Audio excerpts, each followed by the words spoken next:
Hello po mga kababayan, kabisnes kapapi, kalingap, magandang buhay, magandang gabi po dyan sa Pilipinas sa mga oras na to habang ginagawa ko yung aking pagre-recording sa aking gagawang reaksyon.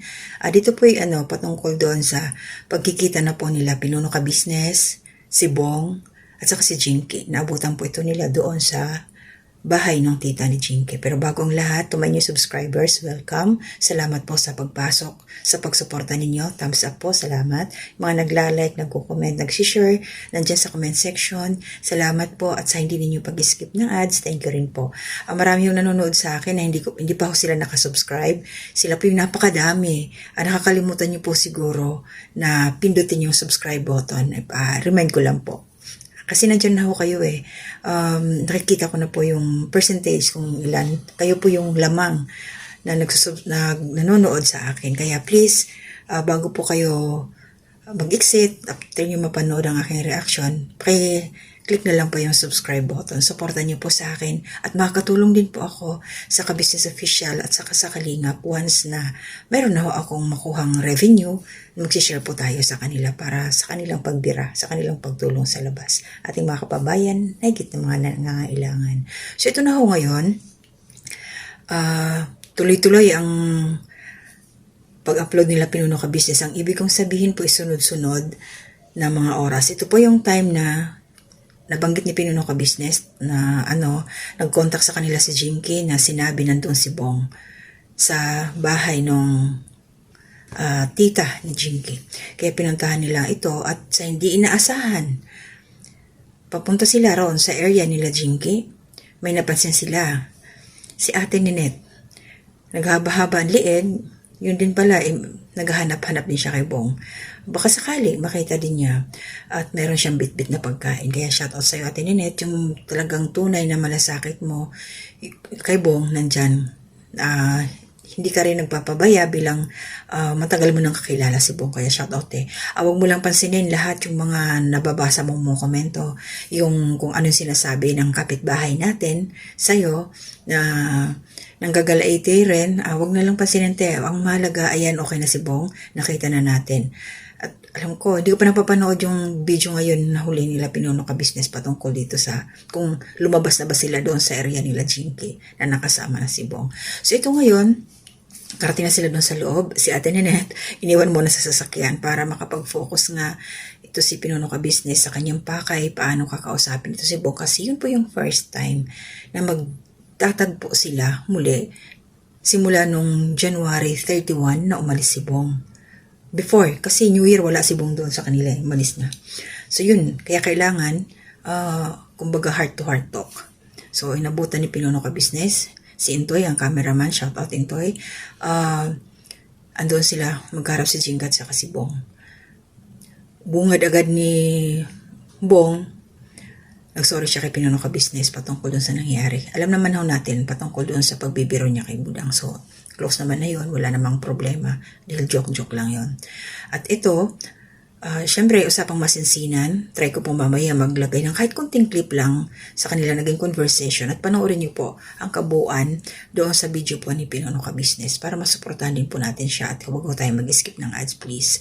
So, ang dito, main purpose is masigurado, matanong si Bong about sa status nila ni Jinky.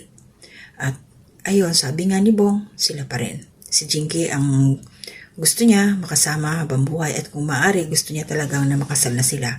Yun naman talagang inaabangan natin. Although syempre nandun tayo minsan sa point na tayo yung magganong-ganon dahil sa ginagawa ni Bong kasi kumbaga tayo makikisabay sa sitwasyon. Alangan naman ipipilit natin yung sarili na Bong, ito yung gawin mo, wala naman siya. So tayo, dyan lang kung ano yung nakikita natin kay Bong, ano yung mga desisyon niya, ano yung mga plano niya at gusto niyang gawin, support lang po tayo. Good vibes lang po, At least ngayon, alam natin na andun sila. Hindi bumitaw si Jinky. Grabe. Sana Jinky, yung pasensya mo, yung pagmamahal mo, talagang mapanindigan mo yan. At saka habang inaalam o kinikilala mo pa si Bong, yung sinabi sa'yo ni Pinuno Kabisnes, panoorin mo hanggang umpisa kay Bong, kasi doon mo masusundan. So doon ka talaga mag-decide once na napanood mo na lahat, kasi nandoon recorded lahat yung mga video from part 1 hanggang ngayon. Yung mga naging ups and downs ni Bong, nandoon lahat. So, mas lalo mo siyang mauunawaan kung lahat yun ay iyong mapapanood. Importante yung Jinky. So, doon ka talaga magkakapag-decide. Kasi once na nag-ring the bell na, ikinasal na, at meron ka pang hindi alam patungkol kay Bong, may stress ka. Mahirap yun. So, at least, maganda yung bago man kayo ikasal, napanood mo na lahat, ang ibig kong sabihin is matatanggap mo. Ito siya, alam mo na kung ano yung gagawin. Mga strategy kung paano mo malulusutan if ever magka-problema si Bong. Yung hindi ka naiiyak, kumbaga magiging strong ka na dahil nakita mo ngayon, napanood ko na to sa video, ganito siya.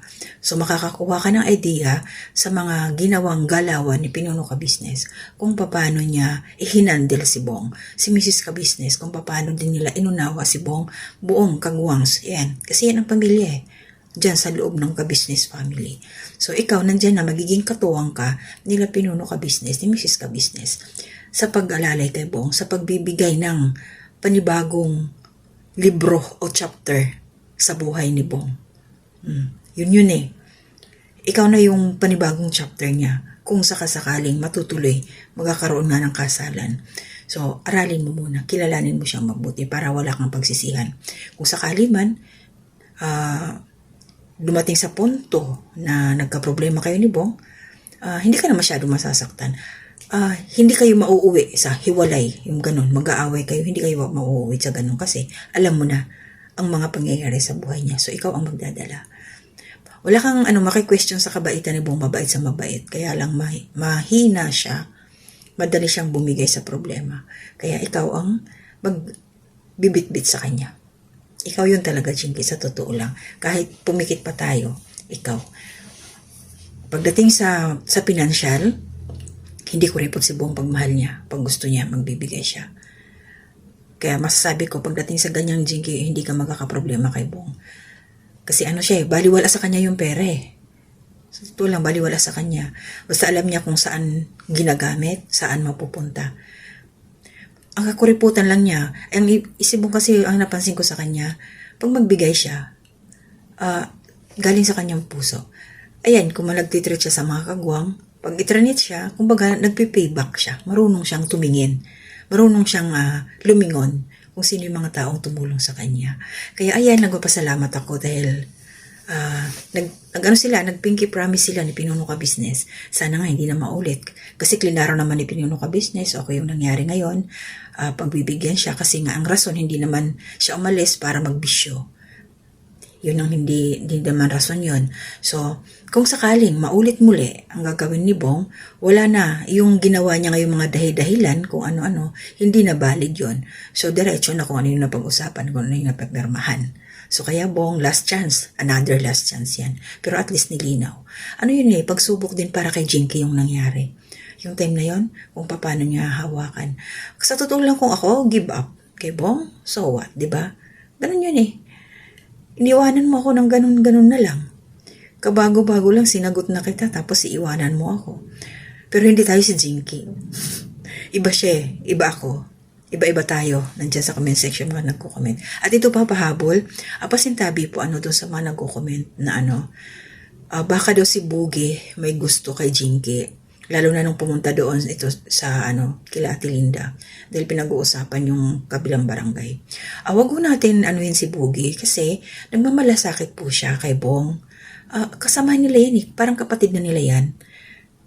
Gusto niya makatulong, makita si Bong kung nasaan, para maayos ang problema kay Jinky. Alam ko may vlog yan si Papa Dins patungkol dyan Hindi yan wag natin bigyan ng kulay si Jinky. Kasi kung si Boogie, hindi kasi magandang pakinggan at tingnan. Parang yung traiduran, susulutin. Alam naman natin si Bong at saka si Jinky. Nandyan. Hindi pa umaayaw Sila na nga. Sila pa rin. Tsaka pangit tingnan na sasaluhin na yung ganon. Di bali nang magkaroon si Jinky ng ibang karelasyon, hindi yung mismong kasamahan na kagawang ni Bong. Kasi pangit di ba? Kaya please, wag mo natin si Boogie. Wag mo natin siyang bigyan ng hindi magandang komento. Nandiyan sa kanya yung malasakit. Malasakit po yun. Kaya good vibes lang po tayo. Tama na po yung i-twist ninyo sa comment section si Boogie para kay Jinky. Hindi ho, wag na po. Nandyan po si Bong, respeto po tayo. At mangyari man yun, kung halimbawa magkahiwalay, hindi magkatuluyan yung Jinky at saka Bong. Hindi pwede, parang ang pangit na may isasalong iba. Si Boogie, hindi. Maghanap pa na lang Jinky ng iba kung sakasakaling hindi man si Bong. Wag within the kagwangs. Para pangit, di maganda. So yun lang po yung aking reaction. Maraming salamat po. Tuloy-tuloy lang po tayo sa suporta sa Ka-Business Official. Shout out po kay Papa Dins TV, Ka-Business Family Channel na hinahandle po ni Boss Dave, anak po ni Pinuno Ka-Business, ang aking mga kasama mga reactors sa Ka-Business Official, ang mga kagwangs. I-attach ko na lang po ang mga pangalan kung sino-sino sila sa bandang dulo ng aking ginawa ngayon. And syempre, support po natin si Kuya Bal Santos Matubang, Kalinga Prab, Ate Adna Vlogs, Jack Tapia Matubang, buong Kalingap community po. Dyan yung team na nakikita ninyo kung nanonood po kayo sa Kalingap, at ang mga Karepa reactors din po. So maraming salamat sa inyo lahat. Pasasalamatan ko po, yung unang first two po, last na upload ko na video, mayroon pong nag-comment doon. Sa 81 viewers po, doon sa Danjoy, shout out po, salamat sa suporta ninyo, salamat sa pag-view, at mayroon pong nabasa ako dyan sa comment section, si Seth Oljol, shout out po. And dito naman sa last upload ko, nasundan, yung kila Ate Ninette, kay Ate Linda. Shout out po kay Ma'am Maria Luisa Cartalaba. Thank you po ma'am sa support. Ma'am Delia Baro, shout out po. Christian Duya, hello, welcome back. Shout out po kabayan. Salamat, public subscriber po siya. Ma'am Ani Silanova, shout out po. Ma'am Merlin Machuca, kumusta po kayo? Salamat po. Lagi ko po siyang nakikita sa nanonood po sa aking mga ginagawang reaction. Of course, ganun din po si Ma'am Flordelina Jacinto, shout out po. Ma'am Baby Espirito, shout out po, salamat po. Ma'am Maridel Lodubize, salamat po. Hindi ko alam kung sir or ma'am, Julie, shout out po, thank you sa support. Ate Nenet Recta, Human CCTV, thank you Ate Net. Thank you sa pagmamahal at suporta kay Bong. Ma'am Purita Romero, shout out po. Ma'am Ami Sagon, shout out po. At Ate M Scores ng Calamba City, shout out po. At syempre, lahat po sa inyo, shout out. 923 views doon sa aking upload na to. Kay Ate Ninette at kay Ate Linda, shout out po sa inyo. Sa mga nag-views po, thank you. Syempre, sa aking pinsan, Walls Tradition, good evening, Day. Salamat sa aking pamilya, aking asawa, mga anak, ingat kayo. Basta mag-iingat lang palagi. At ang aking nanay, dalawang nanay, ang biyanan at saka yung nanay ko, mag-ingat po kayo. Ganon din ang aking mga kapatid. So hanggang dito na muna. Hanggang sa muli, kita-kits po ulit tayo sa aking mga kagawang reaction. Ingat po tayo. To God be the glory.